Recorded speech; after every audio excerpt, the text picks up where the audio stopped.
Walter Rodrigues, a ministra Simone Tebet, foi dizer que vai ter dinheiro, mas não agora. Como crédito extraordinário, algumas coisas vão entrar dentro do orçamento, ou seja, vão impactar o primário, vão impactar o limite de gastos, se não for considerado ações específicas para a calamidade pública. Palavras do presidente Lula: só quando essa água baixar é que, lamentavelmente, nós vamos ver a extensão imensa do custo, né, do estrago e da tragédia nacional que foi a situação. Eu vou colocar novamente. Ela diz que, de acordo, seguindo a orientação do presidente Lula, só quando a água baixar.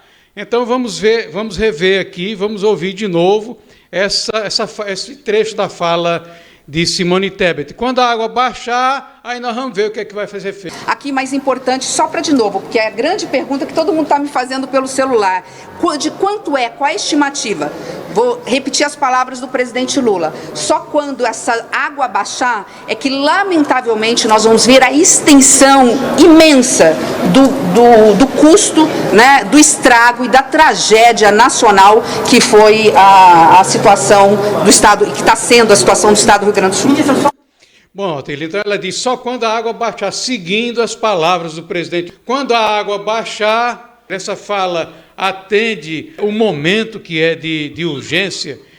O que se a gente observa em todos esses depoimentos, né, nessas conversas, nessas falas, né, é uma subserviência, é um culto à personalidade de presidentes, de dirigentes, né? É ridículo, isso é desumano, é antiético, é imoral. Isso não é hora de estar cultuando personalidades, como ela falou aí nesse depoimento que você mostrou, né?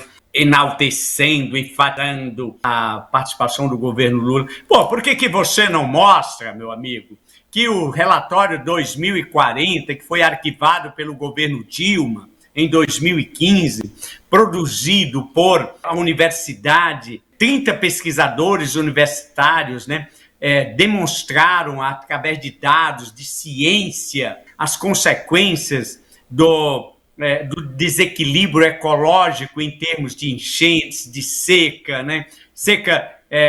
Queimadas no Pantanal, secas na Amazônia, enchentes no Sul, piora da seca no Nordeste, ondas de calor na região Sudeste. E esses irresponsáveis que a gente vê aí, todos elegantes, né? É muito bonito o senhor Rodrigo Pacheco, o senhor Arthur Lira, o senhor Luiz Inácio, o Fernando Haddad, sobrevoando em suas aeronaves, né? Participando da maior mordomia e fazendo política em cima do sofrimento do povo. O governo ignorou tudo isso, a presidente Dilma arquivou e demitiu todo o grupo. Isso aí está comprovado, a Intercept fez uma pesquisa e demonstrou que esse relatório do Brasil 2040 foi simplesmente ignorado.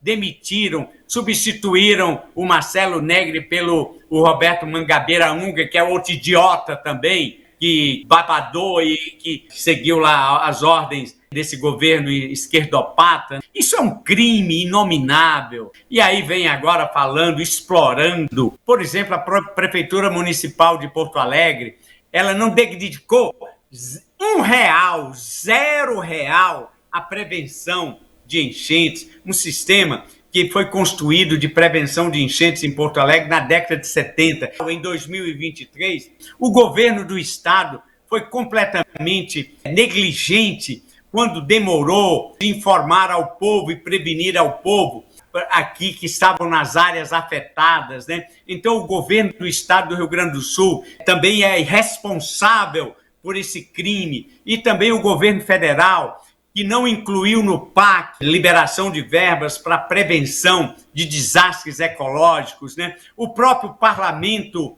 gaúcho, o estado do Rio Grande do Sul, esses sim são responsáveis, são criminosos. Tem 3 senadores e tem 31 deputados. Essa turma não dedicou, eles tinham liberdade para direcionamento de 1,8 bilhão de verbas do orçamento para 2024. Sabe quanto eles dedicaram? Para apenas 3 deputados dos 31 dedicaram 1.800.000, menos de 0,1% do orçamento federal e do 1.800.000.000 que eles teriam direito a direcionar, eles direcionaram para verbas de prevenção de catástrofes, né? Então, todo esse pessoal é responsável. Nesse momento agora, a gente tem que meter o dedo na ferida e mostrar quem que é responsável.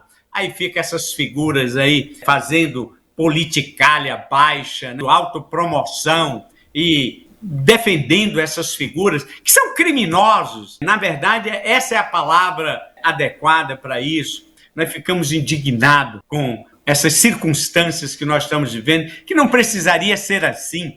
Todos os anos se repete. Nós tivemos tragédia em São Paulo, no litoral paulista, no ano passado. Nós tivemos tragédia no Rio de Janeiro. Nós tivemos tragédia em Pernambuco, em Santa Catarina, na Bahia.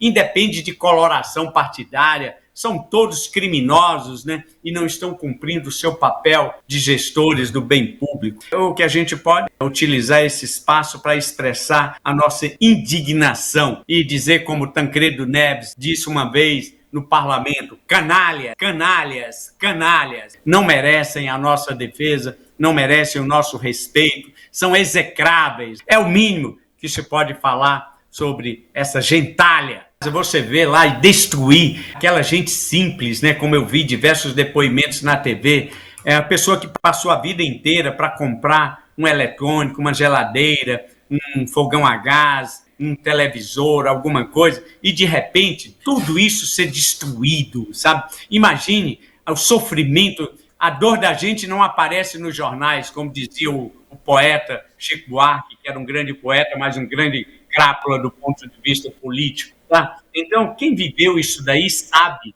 que é a dor, o sofrimento. Agora, imagine quanto tempo esse pessoal vai levar para reconstruir suas... E dizer, como Tancredo Neves, vidas, né?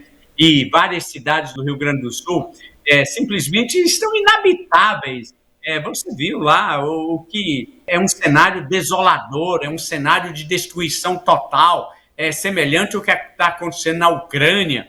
Ao longo da história da humanidade, a gente sempre alcança registros desses fenômenos que têm ocorrido sempre devastando e dizimando vidas humanas e também de animais, como é o caso lá no Rio Grande do Sul. Se essas coisas acontecem há milênios, elas seguramente vão continuar acontecendo. E os que ainda estamos sobrevivendo depois desses episódios, todos e desses fenômenos, diante de tudo isso, como devemos nos comportar nós, os brasileiros, e aqueles que agora são mais duramente atingidos por essa catástrofe? Catástrofes naturais sempre aconteceram no longo da história. Eu tive na cidade de Pompeia e eu pude observar lá as ruínas, né? Está bem preservado o momento e nas escavações que estava quando a erupção do vulcão destruiu toda a cidade. Teve o terremoto em São Francisco em 1905, que também foi uma tragédia.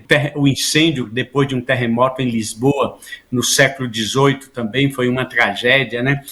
Só que a diferença agora é que tende a acontecer com mais frequência esses desastres naturais. Eu tive também em New Orleans, né, e eu vi a diferença que nos países desenvolvidos, né, quando acontece uma tragédia como aconteceu lá em New Orleans, né, eles fazem ações preventivas, eles preparam toda uma estrutura, uma infraestrutura, a população para lidar com fenômenos como esses, né? Agora, a questão que a gente vai ter que repensar como humanidade é que daqui para frente esses desastres tendem a acontecer com muito maior frequência. Por quê?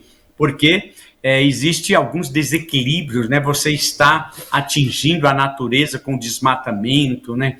Com a exploração dos recursos de uma maneira assim descontrolada, né? E aí todos esses desastres naturais, como cheias, enchentes, tsunamis, né, e outros desastres naturais, por conta do efeito estufa, né, também, que desequilibra todo o clima do planeta. O efeito estufa é uma parede que se cria, os gases emitidos pela queima de combustíveis fósseis, né, pelo desmatamento e outras atividades que depois a gente pode, em outro programa, entrar em detalhes. Mas, em resumo, a natureza ela cobra um preço muito alto quando ela é agredida. Fica aí uma reflexão para a gente pensar. É isso que eu quero trazer para vocês.